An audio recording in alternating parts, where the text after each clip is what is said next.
This is the second week of the series titled The Nine, and we're going through the fruits of the spirits. And last week, Dad spoke so eloquently about love, and we're gonna be talking about joy today. So before I get going, though, I want to do a quick little exercise, and just think with me here for a second. What is the greatest day of your life?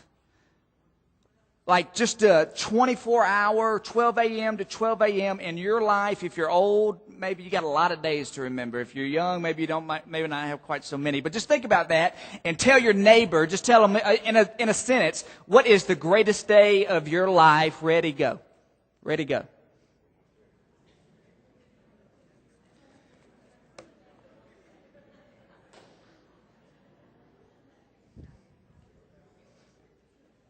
You got it?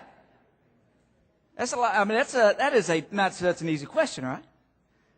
I just think about it. There have been some really, really extraordinary days in your life. There was the day that you were born, right?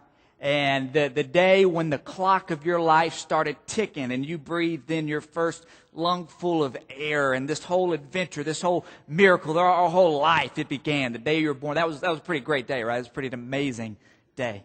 And then there was the day that you took your first step. And you were immobile, but then you were mobile. And your life has never been the same. And your mama's life has never been the same ever since you took your very first step. Or the day that you spoke your very first word. And from that day on, you were a talker. And some of you started talking that day, and you really haven't come up for air ever since. But that was an incredible day. You started saying your first word. Or the day that you read your first book, and this whole new world of imagination, and you were able to read, and it opened up so many wonderful things for you, and that was an incredible, incredible day. Or the day that you got your first job, and you held like your first payroll check for the first time. That's an exciting day, and we remember days like that. Or maybe you told your neighbor it was the day that you met your first friend. Or maybe there's a day when you went on your first date. Maybe that was it.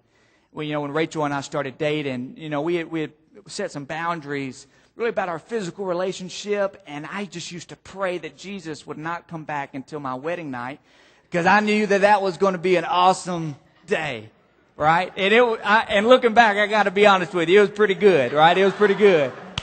It was a great day, right? You were there. You remember. So maybe that was it for you. maybe that was it, right? Or there was the day that, you fell in love. Maybe that was it. Or maybe the day that your child was born, or that you got your news that you were going to have a baby, and that was an exciting day for you. Or maybe it was the day that you met God. Maybe that was it. Or you discovered that you had some gifts. Maybe that was a real exciting day for you, where you experienced maybe forgiveness in some kind of a powerful way. And all those days are great, great, great, great days. But I want to offer another candidate, and I think I can make the case for it today, and I hope I can, for another day that I think could be the greatest day of your life. And can I tell you what that is? It's today. It is today. July 8th, 2012. I believe we can walk through it today. And I think you can discover that today is going to be the greatest day of your life. It's right now. And not that this day is going to be easy, and not that this day is going to be pleasant, or not that this day is going to be pain-free, because you know what? Maybe it won't be. Surely it won't be for some of you. But just because this is the day that you have, this is the day that I have, and every other day that has gone before it, guess what? Those days aren't coming back. And there are people who spend their whole lives regretting something that happened on one of those days, or wishing that one of those days maybe could come back again. And we've got all these days and all of the days that will follow it in the future, and they're out there somewhere. And there are people who spend their whole lives waiting for what they think might happen on one of these days, or worrying about something that they're afraid is going to happen on one of these days. And if you live there, if that's where you live, you will lose your joy. This is the day. The square. We all have a calendar. It's this square right there on the calendar, and that is our day. That is God's gift to us. And mostly, y'all, this is the day that counts, because if we're going to meet with God, if that is going to be our purpose in this life, guess what? It has to happen today. It has to happen today. Whatever else is going on. And I think that's why the psalmist wrote these words in Psalm 118. We got them on the screen. The psalmist says this: "This is the day the Lord has made.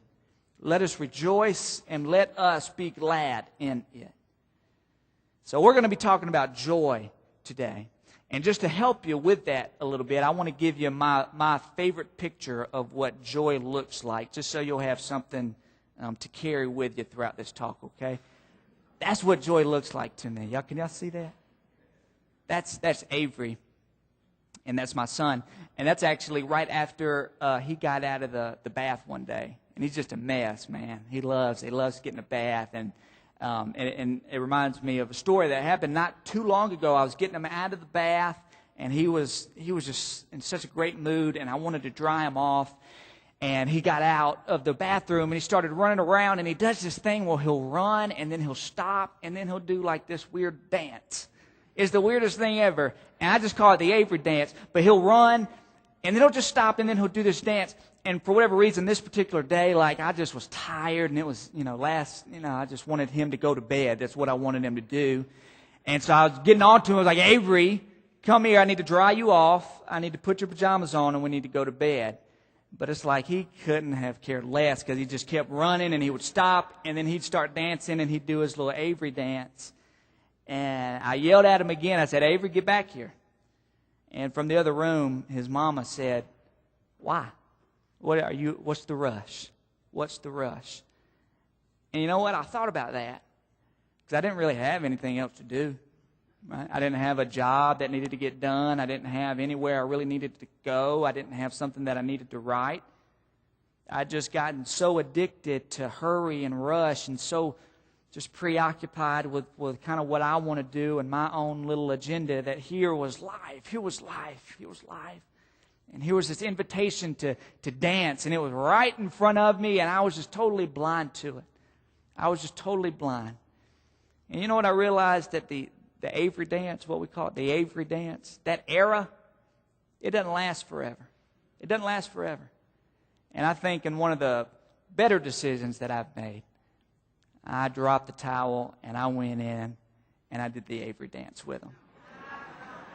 And that was a good day. That was a good day.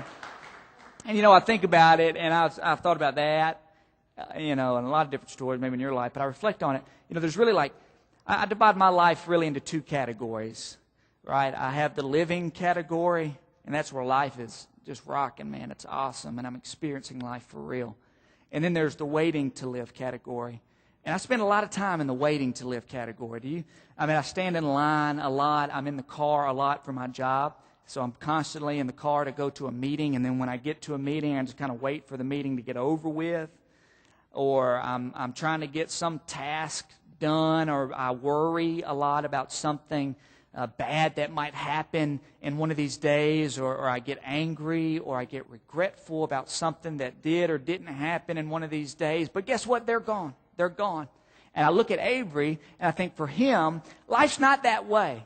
He doesn't wait to live. He just is in the moment. He just enjoys every day. Like when he's getting a bath, he'll do the dance, and it's an Avery dance kind of a moment. And when I dry him off, he starts dancing when I'm drying him off, and he's just in the moment. It's an Avery dance kind of a day. And then after I dry him off and I'm trying to get him to bed, he doesn't care, because he's just dancing. It's an Avery dance kind of a day. And I think what I have learned is that he was teaching me joy. Not that every moment is pleasant, because every moment's not pleasant. And it's not that every moment's pain-free, because we all know that every moment is not pain-free. But every day is a gift. And we can have every day joy. And that's what we're going to talk about today. So with pen in hand, write this down with me. Why is joy necessary for every day? And I think, Dad spoke about it last week, and it's so important when we live in Christ or live in God that we understand who God is, and we go through the fruits of the Spirit, and we got love, joy, peace, patience, kindness, goodness, gentleness, faithfulness, self-control, and when we go through each one, you know what they're talking about? You know who they're describing? They're describing God. They're describing God. And that's point number one. Joy is at the heart of who God is. Joy is at the heart of who God is, y'all. And if you don't get anything else today, like if you tune me out, that's totally cool. I get it. But get this. Get this. Joy is at the heart of who God is. And we will never, ever, ever understand the significance of joy in our life until we understand how important it is to God. And I believe that I do it, and I just believe that people seriously underestimate God's infinite capacity for joy. We're going to look at a saying, a little just paragraph that's written by one of my favorite writers, by a guy named G.K. Chesterton. And Chesterton writes about how the joy that you see in a little kid, just like my kid Avery or some of your kids, the joy that you see in them, that is just like a fraction of the joy that exists in the heart of God. And we're going to go through this passage, and at the end of it, is one of my favorite sentences ever written. And so Chesterton writes this, and follow along with me. He says, because children have a bounding vitality, because they are in spirit fierce and free, therefore they want things repeated and unchanged. They always say, do it again. And the grown-up person does it again until he is nearly dead, for grown-up people are not strong enough to exult in monotony. But perhaps God is strong enough to exult in monotony. It is possible that God says every morning, do it again to the sun. And every morning, do it again to the moon. It may not be automatic necessity that makes all daisies alike. It may be that God makes every daisy separately, but He's never got tired of making them. It may be that He has the eternal appetite of infancy, for we have sinned and grown old, and our Father is younger than we. Isn't that fabulous? We have sinned and we have grown old. We've grown jaded and we've grown tired and we've grown irritable and we've grown blind to certain things. We've sinned and we've grown old. But our Father, He's younger than we. That's awesome. I want to do a little exercise that really contrasts that, okay? And I want you to imagine here for a few minutes with me what the opening sentences of the Bible might have looked like if God was not a supremely joyful being. Okay, so we're going to go back to Genesis. It's the creation story. So let's imagine that God was not supremely joyful. Like let's imagine that, like, what might Genesis look like if God approached His work in the same way that maybe we approach our work, okay? So follow along with me. So the Bible would say something like this. It would say, in the beginning, it was 9 o'clock. So God had to get to work. And He filled out a requisition to separate light from darkness. And He considered making stars to beautify the night and planets to fill the skies, but thought it sounded like too much work. And besides, thought God, that's not really my job. So He decided to knock off early and call it a day. And He looked at all He had done on the first day. And you know what He said? He said, it'll have to do. It'll have to do.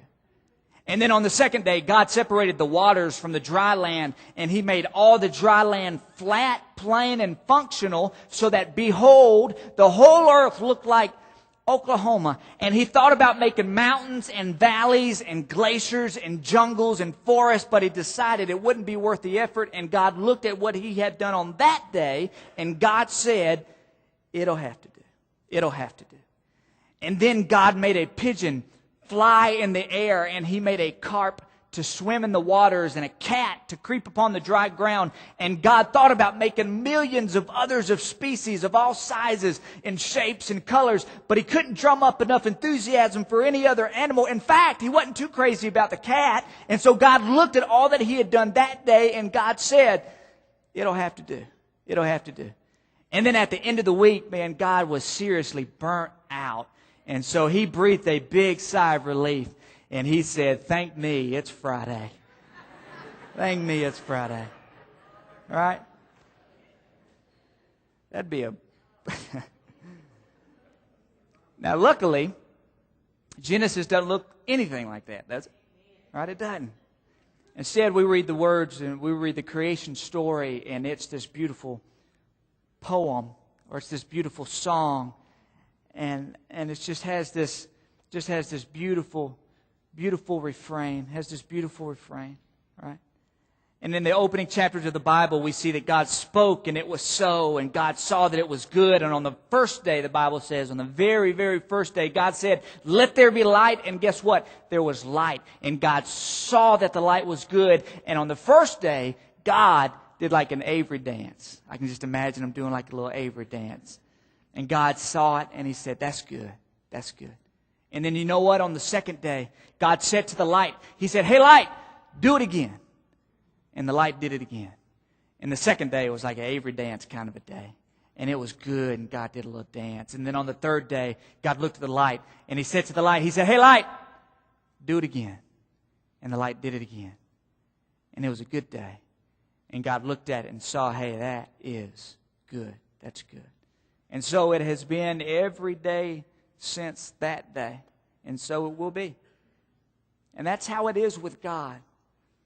It's not so with us all the time, for we have sinned and we have grown old, and our Father is younger than we. If you want to know joy, well, you need to know the Father. Everyday joy. You need to know the Father. Second thing is this. Write this down. Why is joy necessary for every day? Well, joy gives me perspective for what's most important. Joy gives me perspective for what is most important.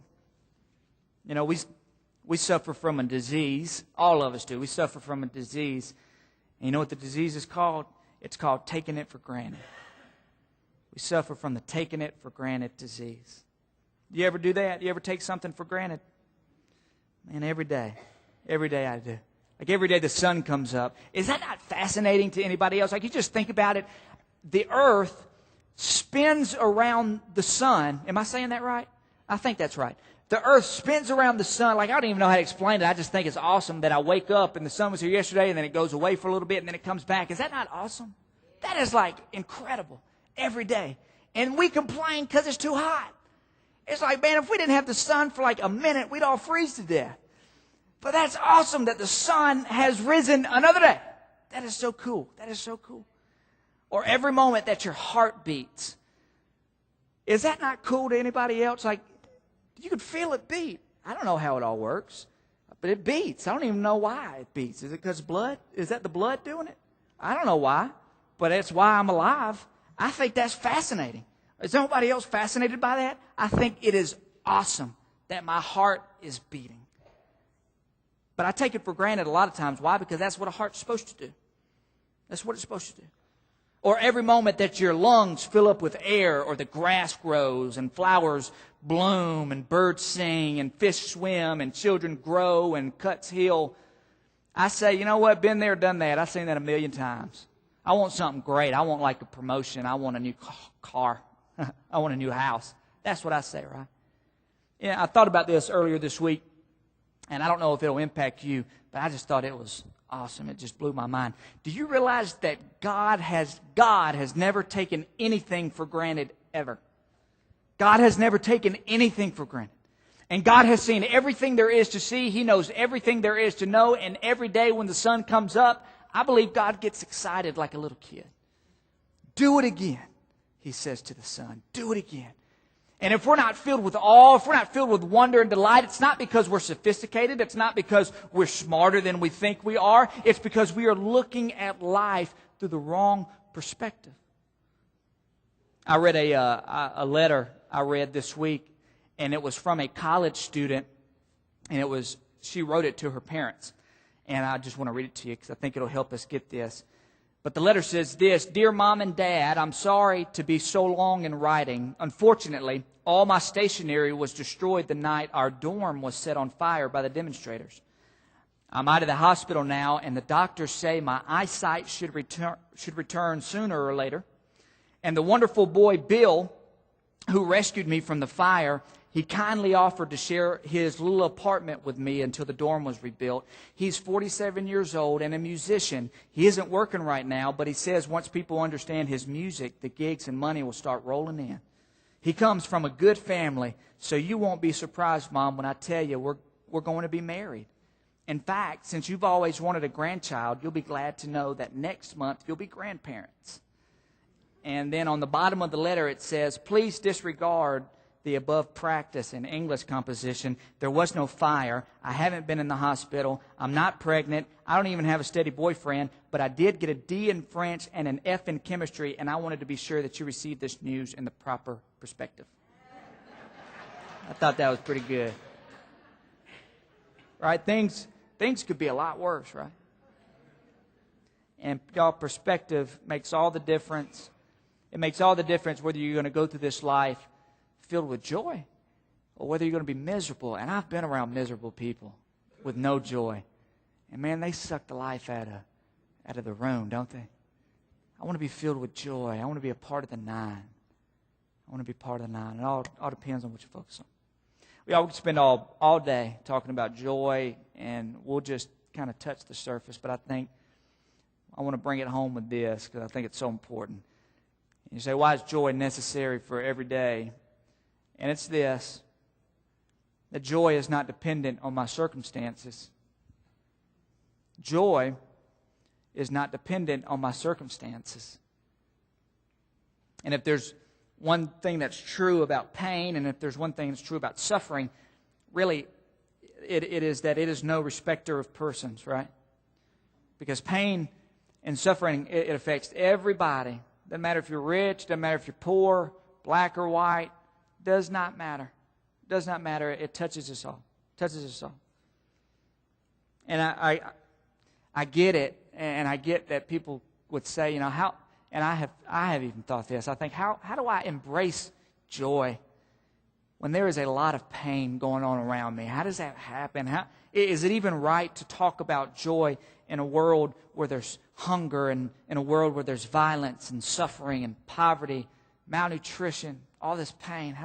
Is it even right to talk about joy? And I think when we ask those questions, that is where we find, it has been my experience, the people that are closest to suffering, they are generally the people who are filled most with joy. Right?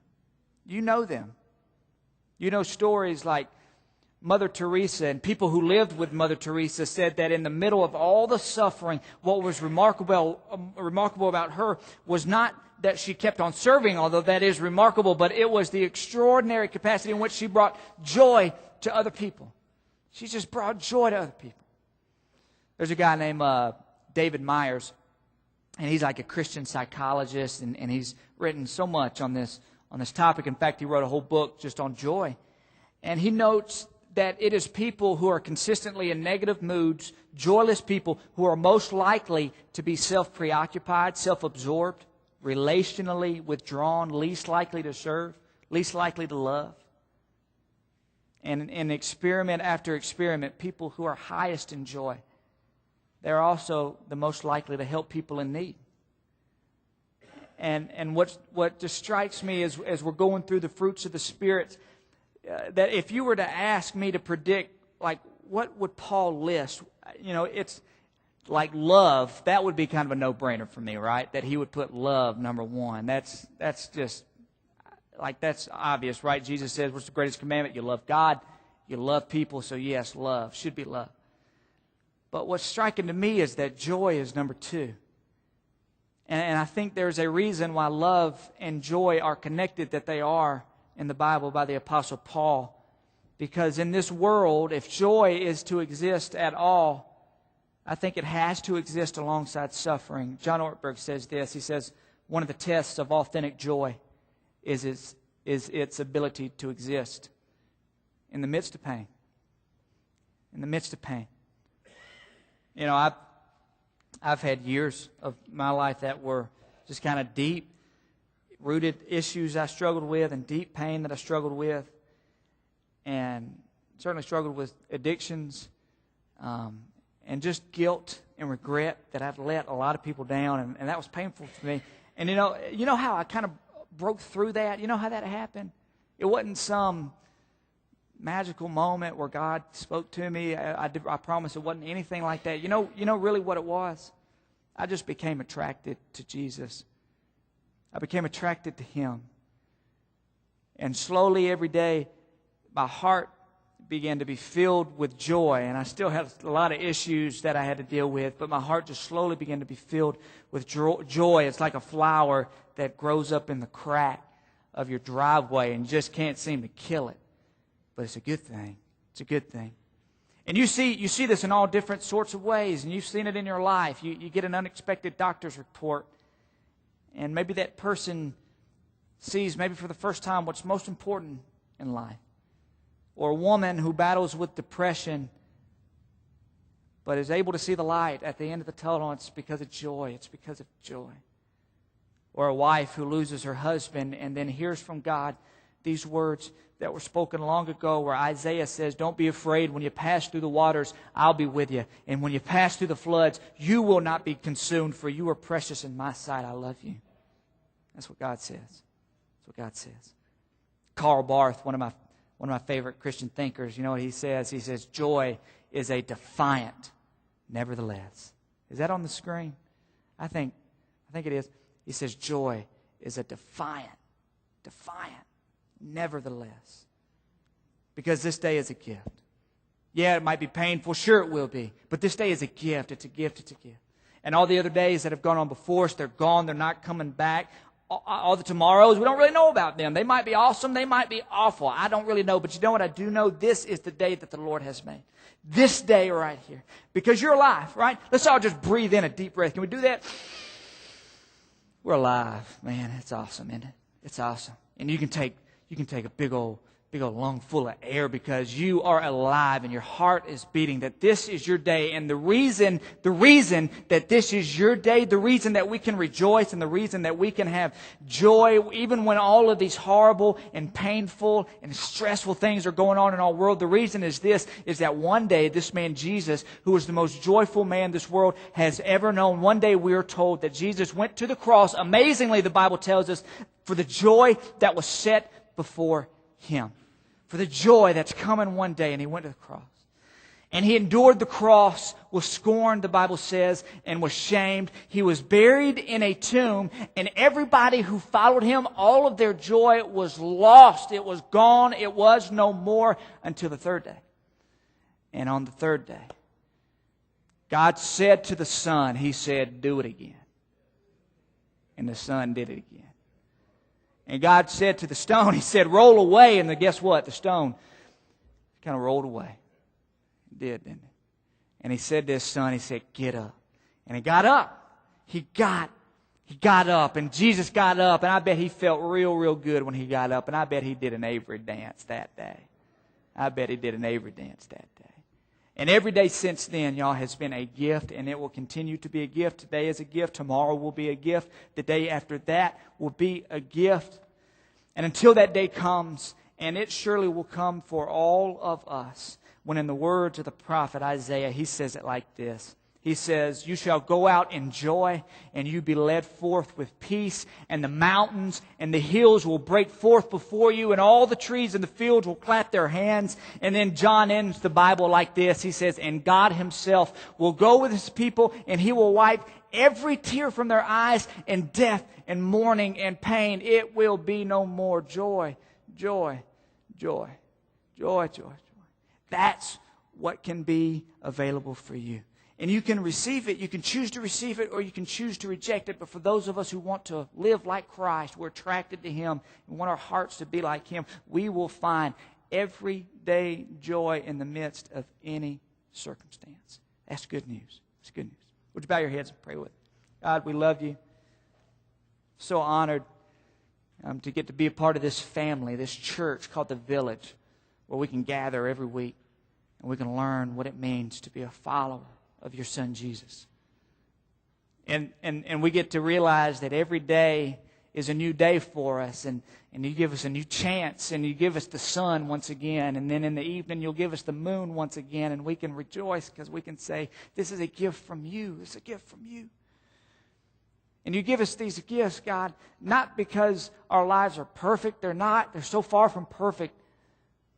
Not that our lives are pain-free, because they're not. There are people in this room, God, and I lift them up, that are struggling so much with deep, deep pain, deep depression, wounds that are deep. God, and You know them. But it's because what what you have offered us through Jesus, and you've offered us another chance. You've offered us hope. You've offered us grace. You've offered us a new kind of life. And when we realize that, God, how can we not be filled with joy? How can we not wake up every day filled with joy? God, that's my prayer more than anything, that as we become more like Jesus, that we be filled with these fruits of the Spirit. Love and joy and peace, patience and kindness and goodness, gentleness, faithfulness, self-control. That they'll be a part of who we are. God, may we go out this week and begin to live every day with joy. We love you so much, and we pray all these things in Jesus' holy, holy name. Amen.